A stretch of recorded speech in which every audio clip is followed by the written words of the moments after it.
Community ecology का ये 11वां lecture है।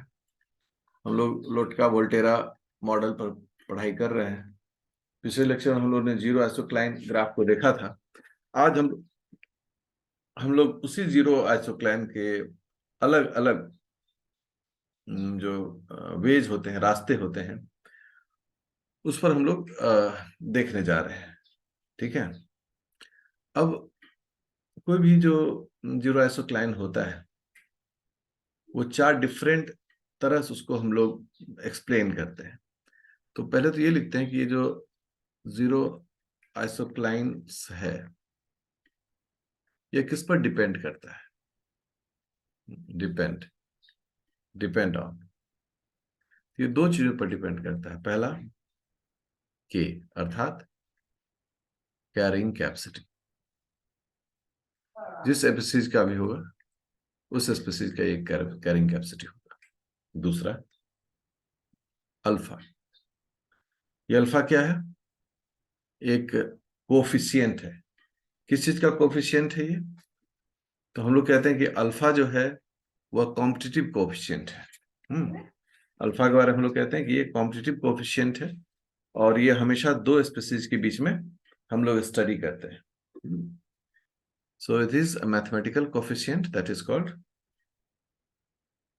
Competition coefficient. और अल्फा में हमेशा 2 स्पीसीज यहां लिखा जाता है। पहला स्पीसीज वो जिस पर दूसरा स्पीसीज अफेक्ट डालता है। तो ये दोनों द्वारा जीरो आइसोक्लाइन जो है उसको लोग एक्सप्लेन करते हैं। अब यहाँ पर मुद्दा आता है कि इस जो ग्राफ था, जो ग्राफ हम लोगों ने कैसा करके देखा था, इस ग्राफ को कितने तरीके से पेश किया जा सकता है। तो बोलते हैं कि four different veg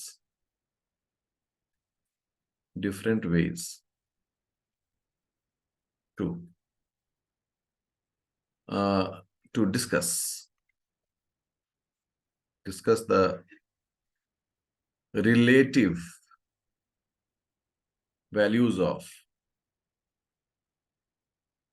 alpha and carrying capacity for zero आइसोक्लाइन।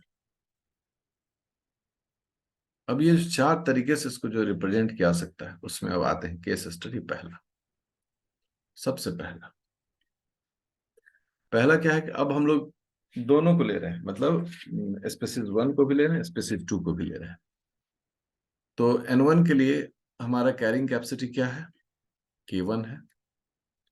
और N2 के साथ इसका रिलेशनशिप कैसा होगा जीरो आइसोक्लाइन पर? K1 by alpha 1 2। इस जो सेकेंड स्पीसीज है उसके लिए कैरिंग कैपेसिटी K2 है। और उसके लिए जो जीरो आइसोक्लाइन पर वैल्यू है वो क्या है? K2 by alpha 2 1। मतलब यही हमारा, अब इन दोनों को साथ में कंपेयर किया जा रहा है। द 2 आइसोक्लाइन्स दोनों के लिए do not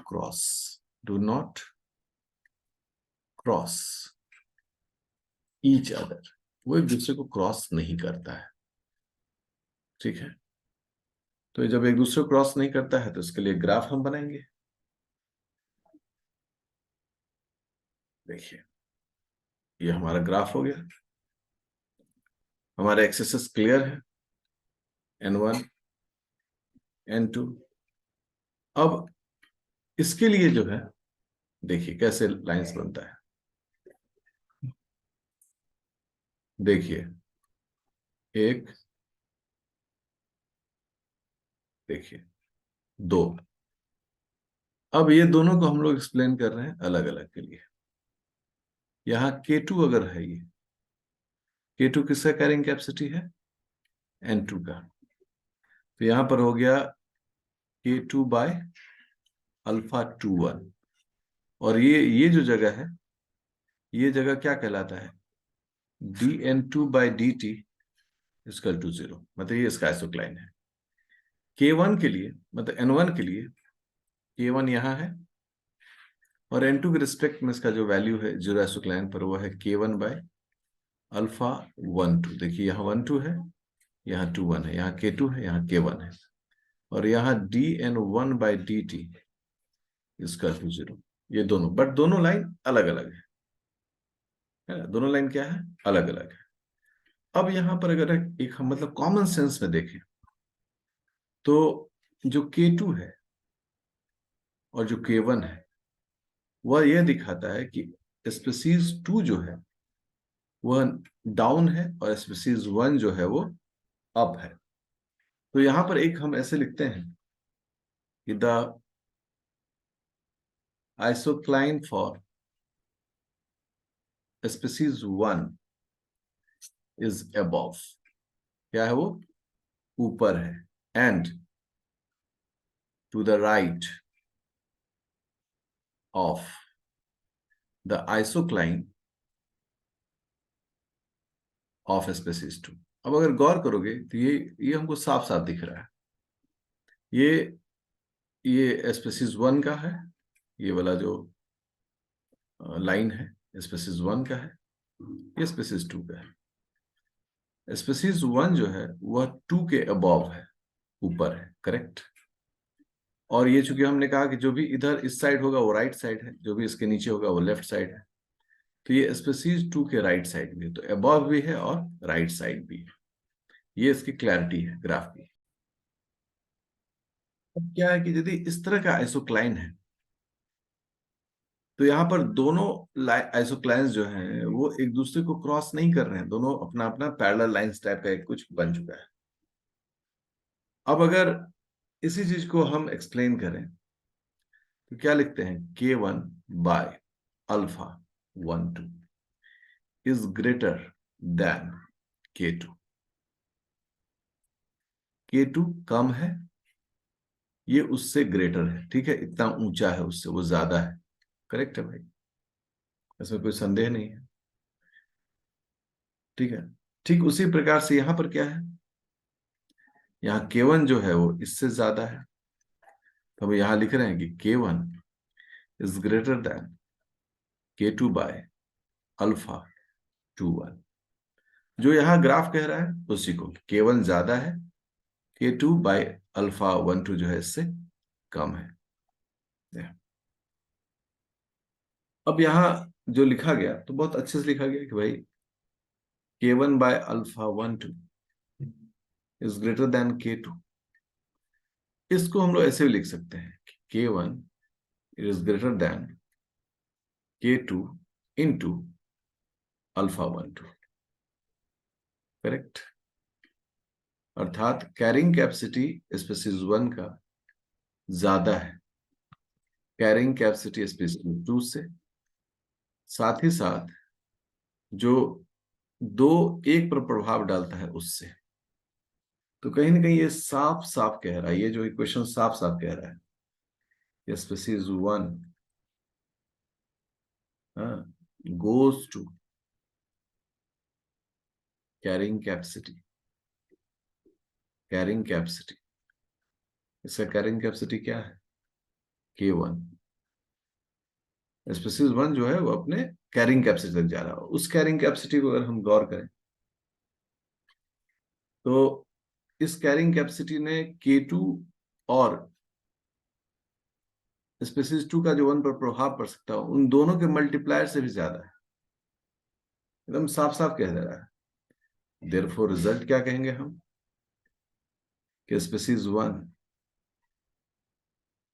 is a strong inter specific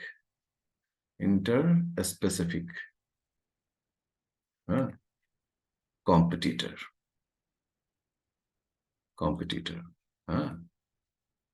and species 2 is a weak one. Species 2 क्या है? कमजोर है। स्पीसीज 1 जो है वो ताकतवर है। कैसे कैसे ताकतवर है? स्पीसीज 1 क्यों डोमिनेट कर रहा है? क्योंकि उसकी जो कैरिंग कैपेसिटी है वो स्पीसीज 2 के कैरिंग कैपेसिटी और उसके प्रभाव के गुना से भी ज्यादा है, मतलब कि एकदम ये पूरा ताकतवर है। ये इसको एक्सप्लेनेशन कहते हैं इसके। अगला फॉर्मूला है कि carrying capacity of species 1 is greater than the carrying capacity of species 2 by, वो जो इंटरेक्शन होता है कॉम्पिटिटिव इंटरेक्शन, इसमें 1 2 पर इफेक्ट कर रहा है इससे। अब इस फॉर्मूला को जब हम डिटेल करते हैं, देखिए कैसे होता है। K1 into alpha 21 is greater than K2। K2 किस स्पीसीज की कैरिंग कैपेसिटी है? सेकेंड स्पीसीज की।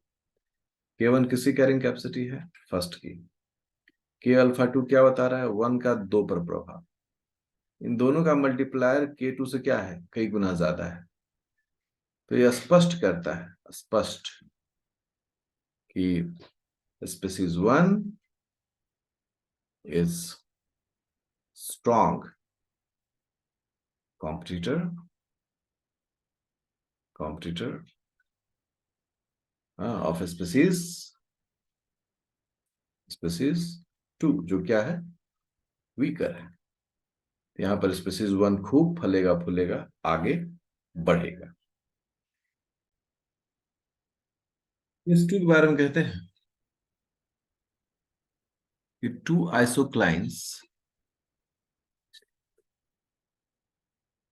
Do not cross each other, जैसे पहले बार हमने कहा था, एक दूसरे क्रॉस नहीं कहता है। The isocline of species 2 is above and to the right of the isocline of species 1। Just उसका उल्टा ये ग्राफ कह रहा है। एक ग्राफ को अगर हम एक्सप्लेन कर दिए, दूसरा ग्राफ भी एक्सप्लेन हम आराम से कर देंगे। ये N1 के लिए है, ये N2 स्पीसीज के लिए पॉपुलेशन साइज हो गया। अब ऐसे ग्राफ एक आ गया, दूसरा ऐसे हो गया। अब क्या कह रहा है कि जो N2 का वैल्यू है वो N1 से ज्यादा है, अर्थात ये जो वैल्यू है इसका N2 के लिए, उसका कैरिंग कैपेसिटी है K2। अगर वो इसका कैरिंग कैपेसिटी है, अगर वो इसका कैरिंग कैपेसिटी है, तो ये हो जाएगा K2 बाय अल्फा 21। 1 का 2 पर प्रभाव देखा जाएगा। दूसरा कहता है कि अब उससे नीचे किसकी कैरिंग कैपेसिटी है? N1 की, तो ये हो जाएगा K1, और ये वैल्यू हो जाएगा K1 बाय अल्फा 1 2, अर्थात 2 का 1 पर प्रभाव। स्पष्ट कह रहा है कि 1 से ज्यादा प्रभाव यहां पर कौन दिख रहा है? 2। अब इसके लिए अगर हम मैथमेटिकल फॉर्मूला लिखें, K2 इज ग्रेटर, किससे ग्रेटर है? K1 by alpha 1 2। देखिए K2 जो है वो किससे ज्यादा है? K1 by alpha 1 2। यहां लिखेंगे कि K2 by K21 alpha K21, K2 carrying capacity of second one alpha 21 is greater than K1। ये जो डेटा है वो K1 से ज्यादा है। इसके लिए zero isocline d1 by dt is equal to 0 यहां पर है, इसलिए जीरो आइसोक्लाइन यहां पर है, dn2 by dt is equal to 0। अब ये दोनों फॉर्मूला बनकर तैयार हो गया, जैसे पीछे एक्सप्लेन किए थे वैसा यहां पर भी है कि K2 is greater than K1 by alpha 1 2। इसको हम लोग ऐसे भी लिख सकते हैं कि K2 into alpha 1 2 is greater than K1। Data साफ कहता है कि पहले की जो कैरिंग कैपेसिटी है वो कम है, किससे? K2 और 2 का जो 1 पर प्रभाव है उससे। उसका मतलब है कि यहां पर क्या है?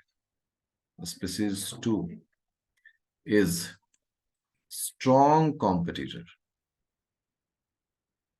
कॉम्पिटिटर देन स्पीसीज 1, जो कि क्या है, वीक है। इस प्रकार से इस चीज को एक्सप्लेन किया जाता है। एक और इक्वेशन लिखने का इसमें तरीका है जिसमें हम लोग K1 को रिप्रेजेंट करेंगे। तो उसको कैसे लिखेंगे? K2 by alpha 21 is greater than K1। अब इसमें क्या होता है हम लोग को कि हम जो है इसमें K2 को लेते हैं, K2 is greater than K1 into alpha 21, जहां पर यहां पर 1 2 था, ठीक है, यहां पर 2 1 है। तो इस प्रकार से हम जब भी किसी डेटा को स्टडी करते हैं तो अब देख लीजिए कैरिंग कैपेसिटी जो 2 का है वो K1 और 1 का 2 पर प्रभाव से कई गुना ज्यादा है। अर्थात यहाँ पर स्पीसीज 2 जो है वो स्ट्रॉन्ग कॉम्पिटिटर के रूप में डेवलप कर रहा है, उसकी जनसंख्या काफी बढ़ेगी, फलेगी फूलेगी, और स्पीसीज 2 जो है वो हमेशा दबा हुआ रहेगा, वो बहुत डोमिनेट नहीं कर पाएगा।